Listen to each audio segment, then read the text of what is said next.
Kaixo bazen behintzaleok hortik zabizkie, badakizue nora etorri garen gaur? Santa Luziako elizan gaude. Zertara etorri gara? Belena ikusten. Aizue, badakizue zergaitik? Ze Gabonak heldu behar dira laizter. Aizue, eta Gabonak baino lehen Gernikan badakizue zer egoten dan?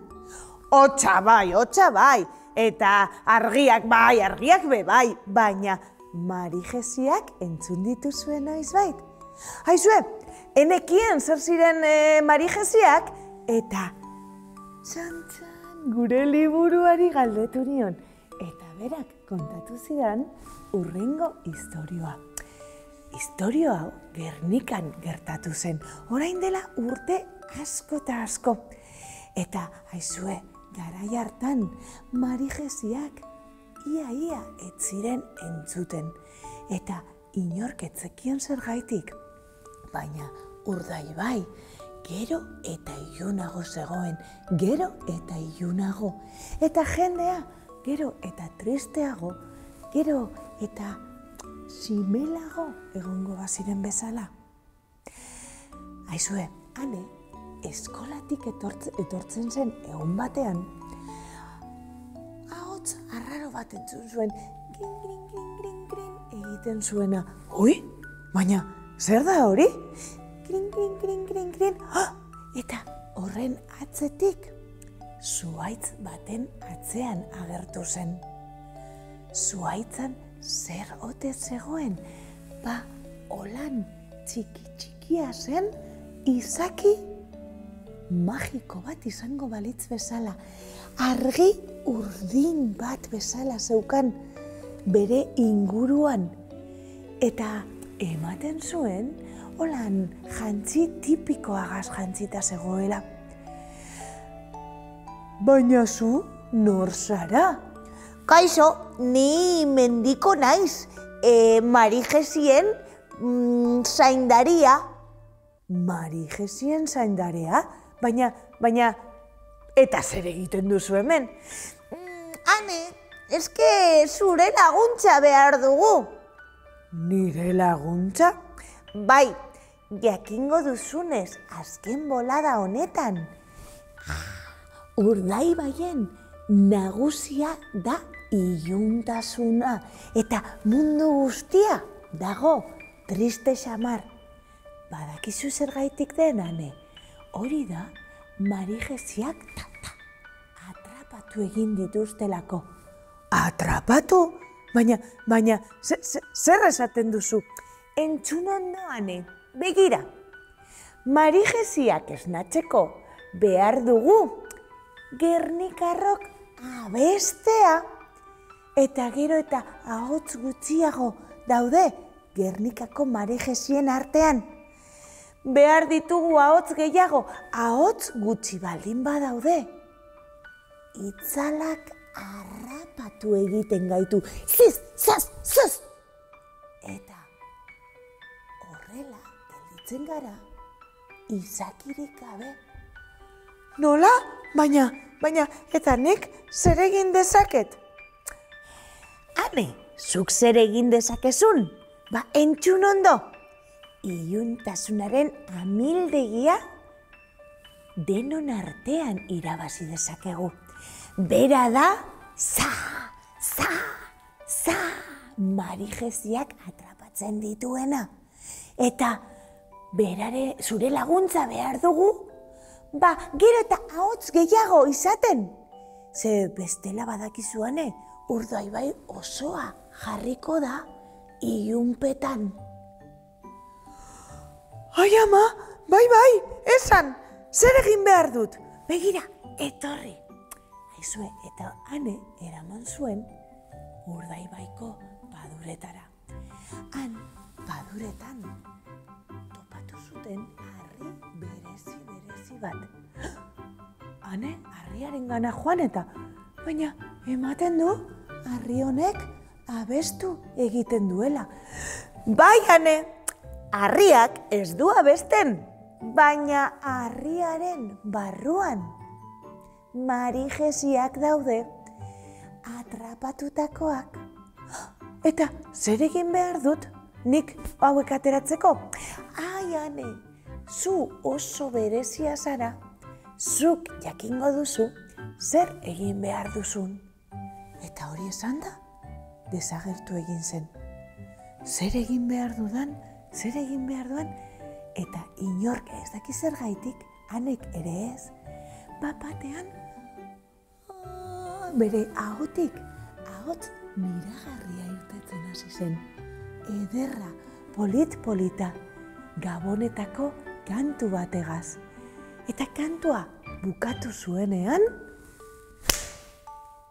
harria erditik banandu, eta zin,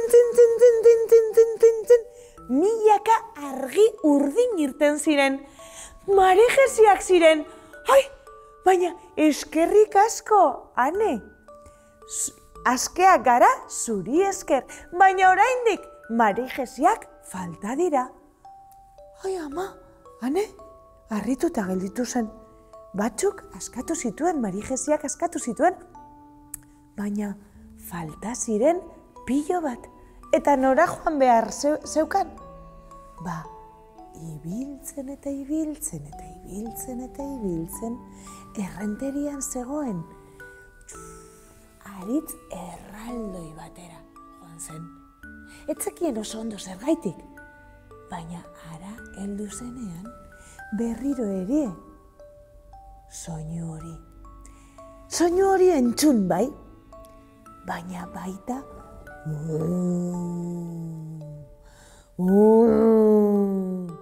Itzalaren ahotsa entzun zuen. Ai, ama, Itzala, nire atzetik dator. Aizue, bera korrika joan zen, zuhaitza ikutzen. Baina, bapatean, gelditu zen, ezin ikutu. Bere atzean zeukan Itzalaren soinua. Bere belarrietatik sartzen da eta bakarrik entzun zezakeen hori. Ai, nahi zuen abestu, baina ez zitzaion abestirik irteten. Eta bapatean, pum! Han, mendiko etorri zitzaion. Mendiko aurrean ipini, eta orduan bai. Bere estarritik, musika irteten hasi zen. Ahots finarekin. Eta orduan bai, zuhaitza ukitu, eta zaz! Marijesi gehiago irten ziren. Ai, ama, ze ondo? Marijesi guztiak askatuta zaudete? Ez, ondino falta zaigu. Eta nora joan beharra daukat? Eta hori esan da, desagertu egin ziren. Marijesiak nora joan behar zen? Ibiltzen. Mendi inguruan zegoen iturri natural batera heldu zen. Harrizko iturria. Denek esaten zuten, ur hori, martxan zegoena beti. Munduko hoberena zera. Berak ez zuen sinistu ainona zenik, baina ara joan zan, eta ura edan behar zuenean orduan entzun zituen. Ahotsak, ai, hemen daude Marijesien ahotsak. Baina hanbe bai, iluntasunaren ahotsa zegoen. Gero eta zerreago. Ze, gero eta Marijesi gehiago libre. Gero eta azerreago zegoen iluntasuna.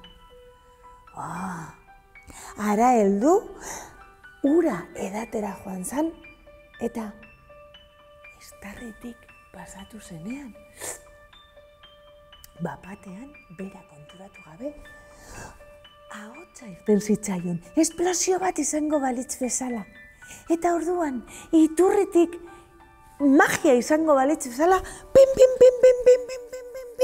Marijesiak irten ziren. Ezin zuen sinistu, orduan entzun egin zuen eta iluntasunaren amildegiaren soinurik etzegoen.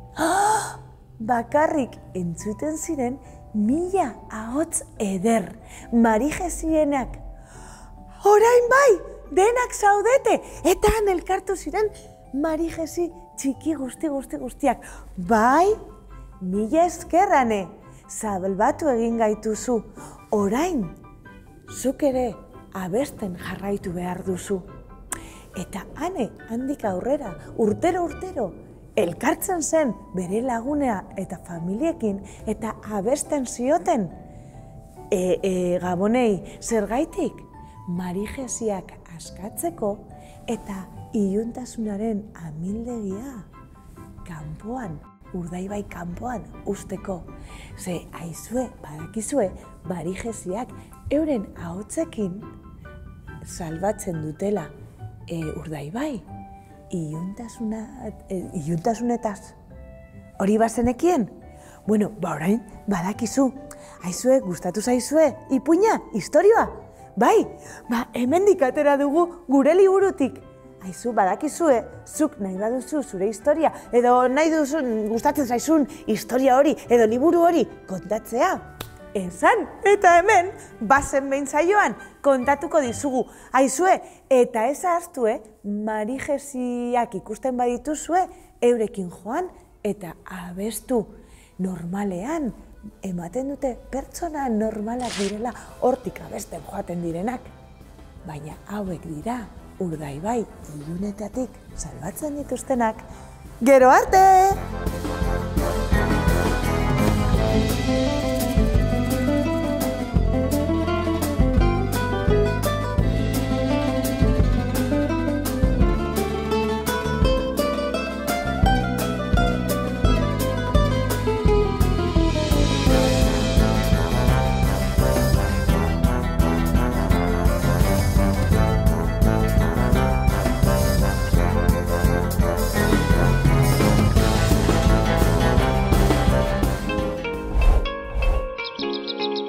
Bizkaiko Foru Aldundiak babestutako hedabidea.